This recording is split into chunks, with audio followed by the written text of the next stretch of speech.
تجھے کس نے حق دیا کہ تو ممتاز حسین قادری کے بارے میں بکواس کرے؟ یہ سب امریکہ کے پالتو اس کے ایجنٹ ہیں اور سارے ختم ہو جائیں گے۔ تو اس کا مطلب یہ ہے کہ جو شخص بھی اس ملک میں اس قانون کے خلاف ہوگا یا اس سے اختلاف کرے گا وہ قابل قتل ہونا چاہیے، آپ یہ کہہ رہے ہیں آپ؟ دیکھیے اسلام نے جو اصول بتا دیے ہیں، اگر کوئی اس کے خلاف بات کرتا ہے تو ظاہر بات ہے کہ وہ اسلامی سزا اس کو دی جائے گی، لیکن حکمراں اس کو اسلامی سزا دیں گے۔ عام آدمی کی اجازت نہیں کہ وہ قتل کرنا شروع کر دیا، مارنا شروع کر دے، لیکن ظاہر بات ہے جب عدالت میں جائے گا یہ مسئلہ کہ اس شخص نے انکار کر دیا اسلام کی انہی قوانین کا اور وہ غدر زدی ہوگا، وہ اس کو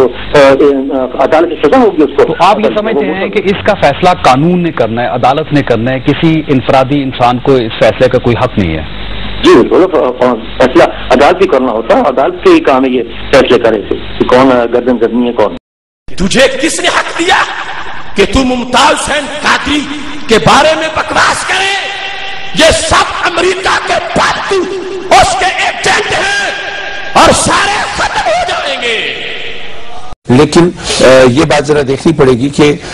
اس طرح کسی کا بیان سن کے یا کوئی واقعہ پیش نظر رکھ کے کسی کو واجب القتل قرار دے دینا، یہ میرا خیال ہے کہ کسی ذمہ دار عالم کا کام اس انداز سے نہیں ہوتا۔ یہ ٹھیک ہے کہ آپ ان جنرل کہہ دیں کہ جی جو مرتد ہے وہ واجب القتل ہے، جو شان رسالت میں گستاخی کرنے والا ہے وہ واجب القتل ہے، لیکن جب آپ کسی پرسن کو نومینیٹ کرتے ہیں تو ظاہر ہے کہ پھر وہ تو کیس ہسٹری دیکھنی پڑے گی نا، وہ ساری چیزیں اسٹڈی کرنی پڑیں گی۔ اور چونکہ میں خود ذاتی طور پر ان مراحل سے گزرا ہوں کہ اخبارات کے اندر جو کچھ چھپتا ہے اور جو کچھ بیان کیا جاتا ہے ضروری نہیں ہے کہ وہ سب سچ ہو اور حقیقت کے مطابق ہو، تو اس لیے میں سمجھتا ہوں کہ جب تک اس کی صحیح تحقیق نہ ہو اس وقت تک سزا دینے کا اختیار کسی کو نہیں ہوتا۔ اور ویسے بھی جیسے ابھی آپ خود اپنے بیان میں ابتدائی بیان میں کہہ رہے تھے کہ جی اگر ہم قانون کا احترام نہیں کریں گے تو پھر ہم ایک انسانی معاشرے میں نہیں، ہم جنگل کے باسی ہوں گے، تو قانون کا احترام تو ہمیں ضرور کرنا چاہیے۔ تجھے کس نے حق دیا کہ تو ممتاز حسین قادری کے بارے میں بکواس کرے؟ یہ سب امریکہ کے پالتو اس کے ایجنٹ ہیں اور سارے ختم ہو جائیں گے۔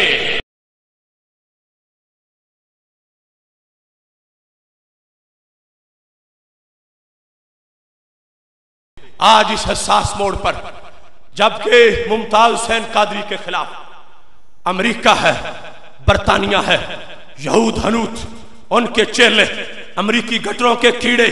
وہ سارے اکٹھے ہو چکے ہیں، اور ایسے میں سوچنا چاہیے کل کون ہے جو سلمان تاثیر کے ساتھ اٹھنا چاہتا ہے اور کون ہے جو کل عاشق رسول کی ہمراہ لواء الحمد کے نیچے جانا چاہتا ہے۔ جھوٹی قیادتوں کے بت توڑ دو۔ اگر کوئی سیاسی وڈیرا بھی بولتا ہے عمران خان جیسے لفنگے کو بھی لگام دینے کی ضرورت ہے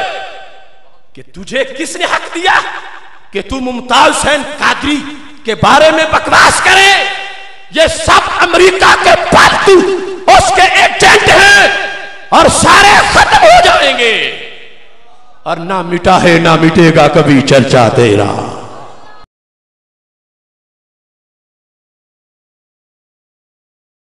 صاحب نے یہ پچھلے دنوں فرمایا جب انہوں نے کہا جی آپ اپنے پروگرام جو ہیں جلسے وہ نعت، اس میں انہوں نے کہا جی نعت سے تو لوگ بور ہوتے ہیں،